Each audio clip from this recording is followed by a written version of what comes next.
Ocala's information station, 1370 WOCA. Ocala.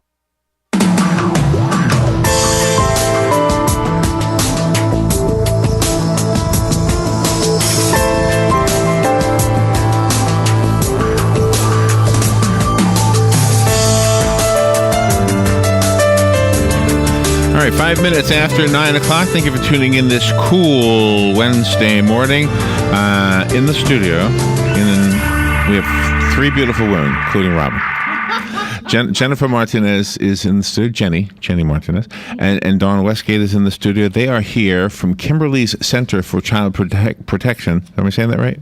And we're going to learn about what they do and why it's an important organization. And I guess there's a lot of heartbreaking stories, but you are like the safety net at the bottom of a what could be a horrible fall, I guess, for a lot of those children. And it's just good to see both of you. Thank you for coming in today. Thank you for having us. How are you doing? How's the holiday season over there? How's it going? I bet it's all decorated. That's always a decorated place, isn't it? Yeah, one of the great things about Kimberly Center is we're a child-friendly facility. So the whole setup is just designed to ease the process, make it easier on the kids. So being child-friendly is kind of critical. We have kind of a horse country theme. Oh, do you? We do. And where did you move to? I know you moved. It's been at least 2 years since Robin and I have been there. Yeah, we moved a couple years ago now, but we're over on 14th Street or Bonnie Heath Boulevard. Oh, okay. Oh, really? Over there? Okay. And for those who don't know, I need you to tell me what Kimberly's... I'm going to call it Kimberly's Cottage. I know Kimberly Center for Child Protection is, but just so the listener, if you've heard the name Kimberly's Cottage, this is or was that. So yes, we're the same organization. We're doing the same mission. We just had a name change. And we are a nonprofit right here in Marion County that serves children after there's been an allegation of child abuse or neglect. So we serve them by just providing some specialized services and working really closely with law enforcement and with the Department of Children and Families to help out with the investigation and then the ongoing treatment for those kids. Oh, really?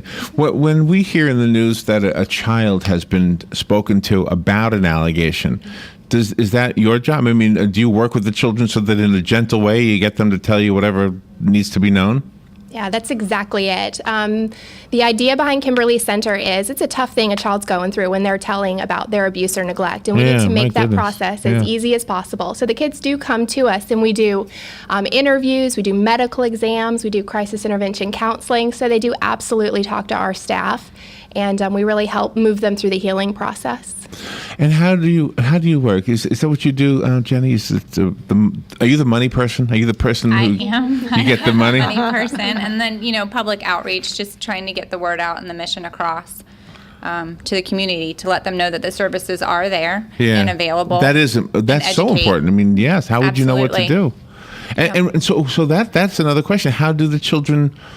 What's the normal way it happens? Let's say the aunt, who's an innocent person, realizes that this is not a good situation. Does she call you or something? So when somebody suspects, they have a good faith belief that a child's being hurt in some way, we ask, and what they should do is call the 1-800-96-ABUSE hotline. So that's a hotline that goes to Tallahassee, and that basically notifies the state, the Department of Children and Families.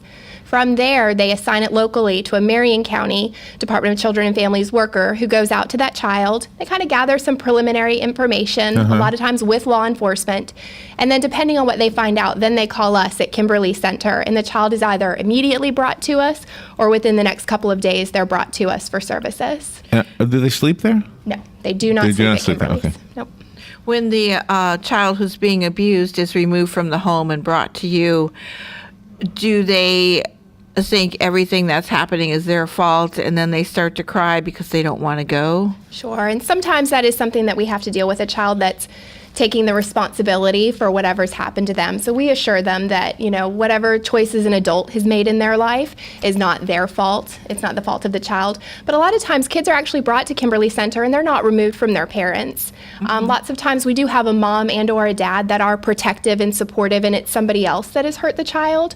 Or perhaps mom and dad are willing to learn and grow and find better ways to treat their child. So we work with those parents as well to help them move forward in their lives. So they're removed from the family, even though it wasn't the family that was the bad guy? No, they're not. Okay. Oftentimes, a lot of the kids that come to Kimberly Center are not removed from their parents. Oh, I see. They just come to you for services to talk about what might have happened, to explain, not to explain, but just to talk to us about what's happening in their lives. And then if in fact we do, law enforcement or the Department of Children and Families thinks an abuse or neglect has happened, we'll continue to work with that child whether or not they're removed from their parents. Lots of times they're not removed. So what do you do? I mean, how do you know what to do? I have a hard time with understanding how to heal something emotional. So it's not easy to heal something physical either, but emotional seems like it's harder. Right. How do you do that? I mean, what path do you take? Are they all different? Is there no cookie cutter thing about this? No? No, there's no cookie cutter. Kimberly's has a remarkable staff. The staff that work there every day with kids and our community partners that are working with kids to help them recover from abuse and neglect are really tremendous people that have educated themselves about how to work with children, and they just have a heart for the mission and a heart for children and helping them heal. And I say all the time, kids are incredibly resilient. They really can heal from the things that they experience in their lives, and what they need, the number one thing they need is to know that one person in their life, doesn't matter who it is, but at least one person absolutely loves them and believes them and will support them. And if a child has that, they really have good outcomes. How do you find that person? Yeah, I mean, if Uncle Johnny who lives in California or something, do you call him up and say, hey, can you move back here? Well, and sometimes it's the teacher. Sometimes, it was my second grade teacher that really got me through that year. Sometimes it's a neighbor. And lots of times it is mom or dad that is that supportive person. Sometimes it's a sibling. When you use the word second grade teacher, you were abused? No. Oh, okay. No, I'm just using that as an example. So sometimes for a child, they'll say, it was my second grade teacher that really got me through that year. Person is. Yes. Oh, When you use the word child or children, is it age 17 and younger, or is it younger than that for the cap? Sure. It's so we'll see all the way up till their 18th birthday. And we actually will see some young adults as well. So sometimes a young adult has a history of being a victim of child sexual abuse. And what happens sometimes is they can be triggered through the rest of their life. So when they get married, it might bring up for them their history of having been a victim of sexual abuse. Or when they have their first real adult relationship, it can bring all that up. So young adults can also come back to us for counseling if we make sense to provide that service to them. What can we as a community do to help? And then what can we as a radio station do to help you? This is part of what we can do, this right here. But as the whole community, do you need anything for Christmas? Are there anything like toys or something? Very fortunate to have a lot of community partners. Charlie Horse just did a big toy drive for us on Sunday. The Hog Chapter, Joe Niles, rallied with this Christian Motorcycle Association and did a big toy run. Harley Davidson on Sunday. A lot of people are opening their arms and wrapping these children within them. That's nice. We have a lot going on for Christmas. But again, just going back and educating yourself about the Advocacy Center. I highly encourage anyone who hasn't been to come through for a tour, because we could sit here on the radio or give a presentation and tell you all day what we do, but you really don't understand and get the concept until you get there. A lot of communities don't have the benefit of having all of these services under one roof, and that is huge for Marion County. The fact that the child isn't taken from 7 or 8 different places for all these different services and having to retell their story, it's all under one roof at Kimberly's. Yeah. I'm really glad that when you started out the conversation, you said moms and dads can be abusers, because so many times people will say the dads are the abusers and leave the moms out, but the moms are just as guilty. Sometimes the moms are the abusers, and I would say I have met some remarkable dads at Kimberly Center that are so engaged with their children and protective and bringing them for services. We've really met some remarkable men who are tremendous advocates for their children and are very protective. And I think sometimes men get a bad rap that they're the ones that are hurting children. But sadly, there's a lot of misinformation about stranger danger and things like that. We really need to make sure as a community we are wrapping our children in protection and creating safe environments for them. And anybody, unfortunately, there's no one type of person that's a child abuser. It crosses all bounds. So would a child who was, God forbid, but abused by a stranger one time, not that one time is a little thing, but so he's taking a walk, or she's taking a walk, and there's somebody out of the woods and they abuse him. I'm just kind of a stereotypical thing. does that child now goes home? Everybody at home loves, oh my God, I can't believe this happened. Let's go get this guy. The weather. Stop. Sorry, that was in my headphones. Let's go get this guy. So now, is that child a candidate, or does that child already have an environment that is healthy enough that doesn't need Kimberly's help? Yeah, no, absolutely. That kid sometimes needs us as well. Children are so different in how they handle their trauma. A child, sometimes children experience a trauma that maybe we don't think is as significant as another child's trauma, but they might struggle more than a child that has suffered something that might be perceived as a worse type of trauma. I don't know if that makes sense, but kids handle it very differently. And so we really try and make sure that we take it case by case and we assess that child and where they're at in their life and what they most need. Because, you hear this all the time, that somebody who was abused as a child keeps it in. Mm-hmm. A woman, let's say. And when she gets older, it really truly affects her partners. It affects her life. It affects her self-esteem. It affects what job she thinks she's good enough for, and she's got this low self-esteem. Another woman who may have been abused at the same age or something maybe gets help like right away, and she somehow is doing better in life than the first one I described. Mm-hmm. And maybe that's kind of where we can go when we come out of the break, all right? All right, we'll take a little break. Dawn Westgate and Jenny Martinez are here from Kimberly's Center for Child Protection, one of the most wonderful agencies that Robin and I had the pleasure to work with, but it's been a couple of years, so it's good to kind of reconnect with you. We'll take a little break and we'll be right back. This is The Source, WOCA. Let me do this right. We'll be right back. Your home is safe, or is it? AA Lock, Dock, and Security. The name has been a staple in Ocala since 1985. Do you have the right equipment in place to have peace of mind when you are at home or away? AA Lock, Dock, and Security has the right people to install and monitor your home or business.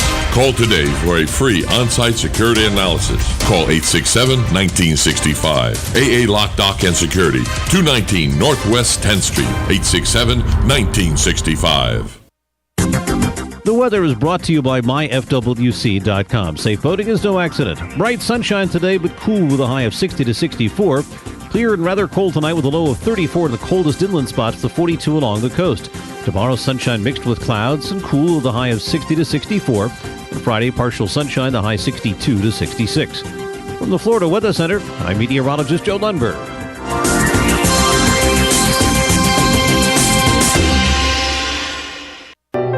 Hey, this is Matt Gibbs from Sunrise Auto Repair and Crossroad Auto Sales. Here to remind you that the holiday season is upon us. And while you're out shopping for those gifts, you're going to be demanding more from your vehicle. So don't forget to get your vehicle a Christmas gift too. Low tires can be dangerous and cause poor fuel economy. Dirty air filters can rob your engine of performance. And dirty oil can shorten the life of your vehicle's engine. Stop by Sunrise Auto for a fresh oil change and a free 30-point inspection so you can keep on holiday shopping with confidence. A gift card from Sunrise Auto also makes a great gift for friends and family. From oil changes to engine replacements, yes, we do that. And if it's time for a newer vehicle, we have a great selection of quality used vehicles to choose from with our in-house financing available. So stop in today at 1800 Northwest 10th Street or call for an appointment 690-1993. From all of us here at Sunrise Auto and Crossroad Auto Sales, have a very Merry Christmas.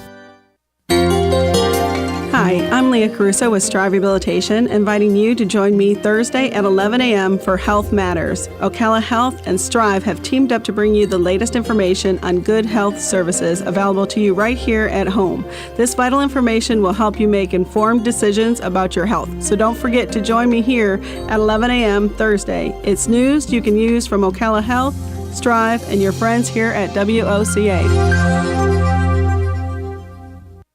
Hey, I'm Gary. And I'm Eric. Did you know that Red Eye Radio is on WOCA The Source every night from 2 to 6 a.m. and it's live? That's right. No tape shows here. We know that the news doesn't sleep. And neither do we. So we're here with you live from 2 till 6 a.m. every weekday. Call us 866-90-RED-EYE. So join me, Gary McNamara. And me, Eric Harley, every weeknight to discuss the latest in news and entertainment. Right here on WOCA The Source. Hey, Matt, I know Sunrise Automotive does auto stuff, but I need some tires for my truck. Can you recommend someone? Yes, I can. We do that. No, I mean, I need them installed and balanced and all that. Yep, we do that. Well, my son needed his windows tinted. Yep, we do that. I need my too. seat replaced. Yep, we do that too. I need a new roof line, and a new spoiler, and a new Yep, trunk. we can even do that too. Okay, I get it. I suppose you can also do a radio show too, huh? Well, as a matter of fact, join me every Monday at 10 for auto repair with personal care here on The Source. Of course you do. All right, 20 minutes after 9 o'clock. Thank you for tuning in. Dawn Westgate and Jenny Martinez are in the studio from Kimberly's Center for Child Protection. Kind of got an overview of what is done over at Kimberly's Center. And, as a community, we can't thank you enough for what you do. I mean, we like to tell people that they're making the world a better place. You certainly are among them. So thank you for doing that and for coming in here. And it's good to kind of talk about Kimberly's again. Who is Kimberly? I probably asked this years ago, but who's Kimberly? Kimberly, we were given Kimberly's namesake thanks to the Boyd family. So Thad, Chris, and Snow Boyd are brothers that live in this town, and they had a sister named Kimberly. Oh, wow. And she, unfortunately, is no longer with us. But the Boyd family became instrumental in the foundation of Kimberly's and really were a huge part of founding Kimberly's and everything that we do. So when we were choosing a name, our legal name is actually the Marion County Children's Advocacy Center. Oh, really? Really roll off the tongue. Oh, really? So thanks to when they were building our first building over in the Calla Hills Park, the Boyds were extremely generous. And so when we discussed a name, Kimberly's Cottage is what we went with in honor of Kimberly, their sister. And is she no longer with us because she was killed? Or? She was killed. She was not abused or neglected, but her family, in honor of her and her life, they named Kimberly's for her. We've talked about abuse. Talk about neglect a little bit. What is neglect? What does it look like? Sure. Neglect is actually, in my opinion, a really scary thing. Neglect is, unfortunately, what a lot of our children, when we talk about our death cases, a lot of our children that we are investigating and looking at that lose their life, it's because they've been neglected in some way, whether it's from an inadequate supervision type of standpoint, so a child that's not being properly supervised at a young age. So sometimes we're going to see that in a drowning, where the child was neglected and nobody noticed that they slipped out and found a body of water in some way. Neglect also looks like children that they're not receiving the love and support that they need at home. They are being medically neglected. So unfortunately, sometimes, really at Kimberly Center, we have a medical expertise at Kimberly's. Part of what we do is we have a medical program. We have a pediatrician on staff with us and nurse practitioners that are on staff with us to help make diagnoses of child abuse and neglect. So we look a lot at medical neglect, which is when we have a child, usually they're medically complicated in some way, and mom and dad or whoever's their caregiver is not following the medical treatments that the child needs. So we can be involved in those situations. How do you manage to get the child out of their shell if they have really withdrawn? Sure. So in counseling, I would say I'll talk about that more in our counseling program. So our counselors are all master's level. Our clinical director is a licensed clinical social worker. She has like 30 years of experience in working with children. She is amazing with her ability to really get kids to open up and talk with them. And every interaction that we have with a child, we're really trying to open them up. That's why it's so important we have a child-friendly facility, a place that they feel safe. We have advocates that go right out and start building rapport with that child and start working with them. Their therapy offices, they're not really structured offices. There's toys, there's games, there's things that counselors know to do to help engage a child and work with them. And they come back to us frequently for counseling. Most of our kids are coming once a week, so they really get to know our staff. And we've got kids that graduated from counseling years ago that'll just pop back in because they want to say hi to Miss Robbie or to Miss Jennifer, counselors that had worked with them. So we work hard, and those kids really need us, I think, the most, the ones that are so withdrawn and they're not talking about what happened. We got a letter from one of the local doctors, and I guess he's working with the women's shelter, and he was basically asking if we could help with toys for the children who are there. If there's abuse in a family and a child is a victim of that abuse, the mom, in my example here, I know that men sometimes are abused, but just because that's a woman's shelter, I wanted to talk about that. Would they be separate? Would the woman, like if there are children over at the woman's shelter, those children might be candidates for what you do as well. So does that child sometimes go between the shelter and you guys, you ladies? Yeah, we have great partnerships with the domestic violence shelter. Okay. I know that they have a counselor on staff, so they are actually able, kids that are living in shelter with them, they're able to provide counseling right there for them. Any kids that, like, once they move out or they're not living at the shelter anymore, Right. then they're able to come to us at Kimberly. So we really just work closely. We want to make sure we're not duplicating. Mm-hmm. You know, we want to make, there's plenty of kids, unfortunately, that need our services or their services. So we just communicate with each other, and either they're providing it or we're providing it. And how do you keep the funding going, Jennifer? Because there are just so many organizations that are always asking because they do great things. How do you keep yours at the forefront and unique? Well, a lot of us our services are covered through grants and contracts. And then, the lack thereof is, community donations, going out and getting sponsorships and private donations in order to fill that gap. One of the great things about Kimberly's is the families aren't charged. So we are able to, with the child, make that plan for the child unique to that child. And it's not dictated by insurance or outside funders. Oh, that's Do you have a signature fundraising event each year or more than one? Or? We have a couple. The signature one is our dinner. We have it every November. But then, in April is Child Abuse Awareness Month. So we have a 5K. And then something new this year is our youth council. And we've partnered with a young lady by the name of Lauren Book, who is a survivor and now a thriver. She was actually named L'Oreal's one of the Women of Worth. I think that's what it is. But Lauren is recognized internationally on her on her stance as an advocate. But each year she walks from Key West to Tallahassee, and our youth council wanted to partner. Yeah, she's amazing, Lauren Book. I'd walk the other way. Yeah, so she's actually coming. I'd rather walk away from Tallahassee than toward it. She's done amazing work in Tallahassee on behalf of the kids everywhere. But Lauren Book is going to arrive on April 7th, and our youth council is going to do a dinner that night. And we're still formulating all of the pieces and details. But so April 7th, they're going to have that. And then April 8th, we're going to be partnering with CF and walking from CF to OPD with Lauren. That's her stint in Marion County. And then April 11th is our 5K. So, again, lots of activities going on. How do you go home? Do you take it with you? I mean, it's kind of a personal question, I know, but if I was we do radio. It's easy to go home from this, the microphone stopped working, or something like that. We don't have the huge emotional attachments to things like you do. Well, I mean, if one of us maybe gets sick, then maybe that would be something I would take home. But but you do it every day. Every day you have some kind of a heartbreaking story. How do you go home and separate your life from that life? I think there's lots of different ways to be involved in the field, and I think someone that works day in, day out in the field, they have a special heart and a special ability. I think it's a gift that they've been given to be able to do that. I'm at Kimberly's every day, but I largely work in administration. I have an incredible staff there that are every day face-to-face with kids and really helping them heal, and they have... honestly, I think most of my staff are prayerful people, so I think they turn it over. Oftentimes, I think there's a lot of praying that happens for the kids that we are trying to help, and really just working as much as we can as a community to.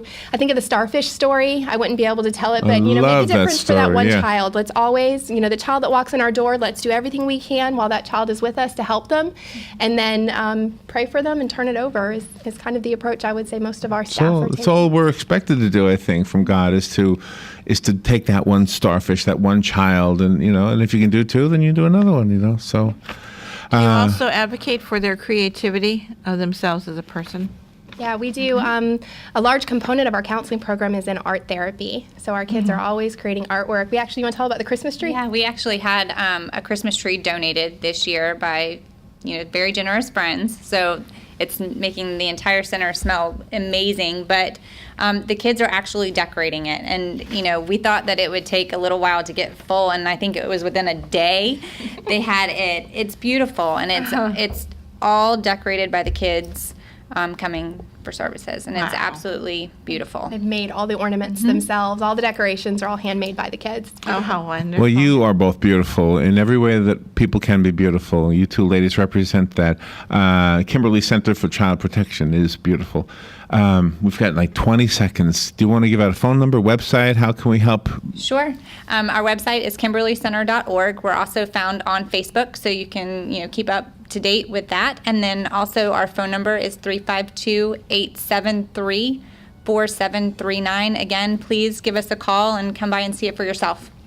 Thank you both. Thank you, Dawn, and thank you, Jenny. Thank you both. We'll be right back. And a government shutdown going for House lawmakers. They're going to fund the Department of Homeland Security for just a few months, then pick up the immigration fight again in February when that funding expires. The spending deal is expected to go to the House floor for